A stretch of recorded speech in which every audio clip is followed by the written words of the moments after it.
Lam contacted her parents in British Columbia every day while she was traveling. On January 31, 2013, the day she was scheduled to check out of the Cecil and leave for Santa Cruz, they did not hear from her and called the Los Angeles police. The family flew to Los Angeles to help with the search. Hotel staff who saw her that day said she was alone. Outside the hotel, Katie Orphan, manager of a nearby bookstore, was the only person who recalled seeing Lam that day. She was outgoing, very lively, very friendly, while getting gifts to take home to her family, Orphan told CNN. She was talking about what book she was getting and whether or not what she was getting would be too heavy for her to carry around as she traveled. Police searched the hotel to the extent that they legally could. They searched Lam's room and had dogs go through the building, including the rooftop, unsuccessfully attempting to detect her scent. "But we didn't search every room," Sergeant Trudy Lopez said later. "We could only do that if we had probable cause to believe a crime had been committed." On February 6, a week after Lam had last been seen, the LAPD decided more help was needed. Flyers with her image were posted in the neighborhood and online. It brought the case to the public's attention through the media. On February 14, after another week with no sign of her, the LAPD released a video of the last known sighting of her taken in one of the Cecil's elevators by a video surveillance camera on February 1. It drew worldwide interest in the case due to Lam's strange behavior and has been extensively analyzed and discussed. In the clip, the camera at one of the elevator cab's rear corners looks down from the ceiling, offering a view not just of its interior but the hallway outside. It is somewhat grainy, and the timestamp at the bottom is obscured. At some points Lam's mouth is pixelized. At the start, Lam enters, clad in a red zippered hooded sweatshirt over a gray t-shirt, with black shorts and sandals. She enters from the left and goes to the control panel, appears to select several floors and then steps back to the corner. After a few seconds during which the door fails to close, she steps up to it, leans forward so her head is through the door, looks in both directions, and then quickly steps back in, backing up to the wall and then into the corner near the control panel. The door remains open. She walks to it again and stands in the doorway, leaning on the side. Suddenly she steps out into the hall, then to her side, back in, looking to the side, then back out. She then steps sideways again, and for a few seconds she is mostly invisible behind the wall. She has her back to just outside. The door remains open, her right arm can be seen going up to her head, and then she turns to re-enter the cab, putting both hands on the side of the door. She then goes to the control panel, presses many more buttons, some more than once, and then returns to the wall she had come into the elevator from, putting both hands over her ears again briefly as she walks back to the section of wall she had been standing against before. The door remains open. She turns to her right and begins rubbing her forearms together, then waves her hands out to her sides with palms flat and fingers outstretched, while bowing forward slightly and rocking gently. This can all be seen through the door, which remains open. After she backs to the wall again and walks away to the left, it finally closes. It was reposted widely, including to the Chinese video sharing site Qoo, where it got 3 million views and 40,000 comments in its first 10 days. Many of the commenters found it unsettling to watch. Several theories evolved to explain her actions. One was that Lam was trying to get the elevator car to move in order to escape from someone pursuing her.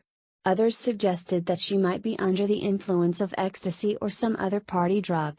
When her bipolar disorder became known, the theory that she was having a psychotic episode also emerged.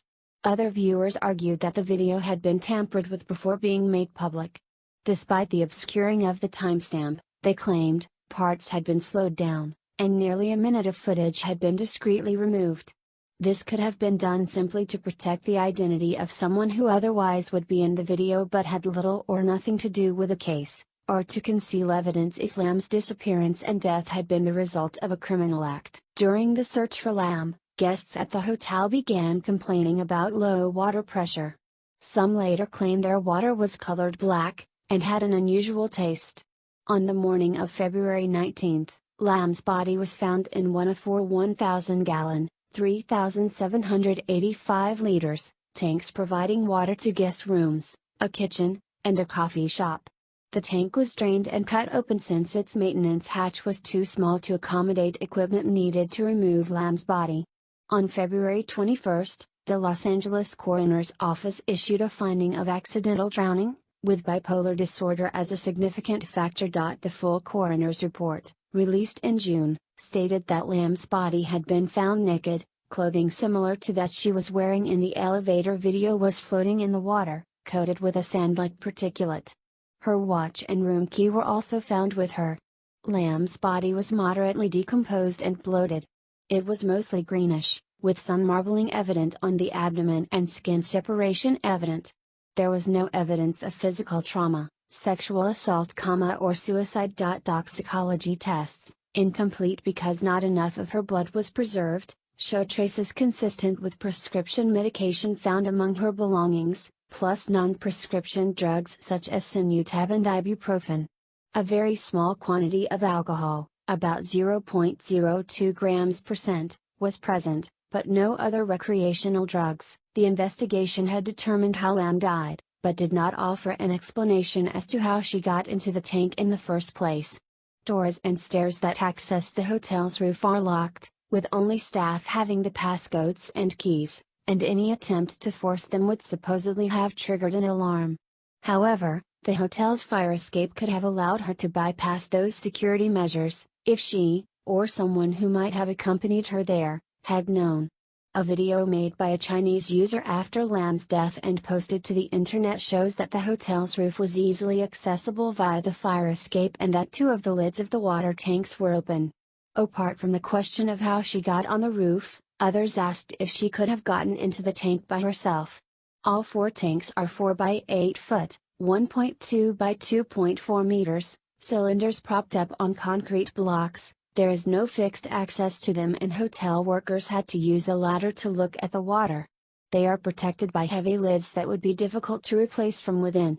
Police dogs that searched through the hotel for Lam, even on the roof, shortly after her disappearance was noted, did not find any trace of her, although they had not searched the area near the water tanks. Theories about Lam's behavior in the elevator video did not stop with her death. Some argued that she was attempting to hide from a pursuer, perhaps someone ultimately responsible for her death, while others said she was merely frustrated with the elevator's apparent malfunction. Some proponents of the theory that she was under the influence of illicit drugs are not dissuaded by their absence from the toxicology screen, suggesting that they might have broken down during the period of time her body decomposed in the tank, or that she might have taken rare cocktails of such drugs that a normal screen would not detect. The autopsy report and its conclusions have also been questioned. For instance, it does not say what the results of the rape kit and fingernail kit were, or even if they were processed. It also records subcutaneous pooling of blood in Lam's anal area, which some observers suggested was a sign of sexual abuse. However, one pathologist has noted it could also have resulted from bloating in the course of the body's decomposition, and her rectum was also prolapsed. Even the coroner's pathologists appeared to be ambivalent about their conclusion that Lam's death was accidental. One page of the report has a form with boxes to check as to whether the death was accidental, natural, homicide, suicide or undetermined, in large type and a sufficient distance from each other. The accident box is dated June 15, however 3 days later the undetermined box was checked instead. This was at some point in the 3 days before the report's release noted as an error and crossed out and initialed.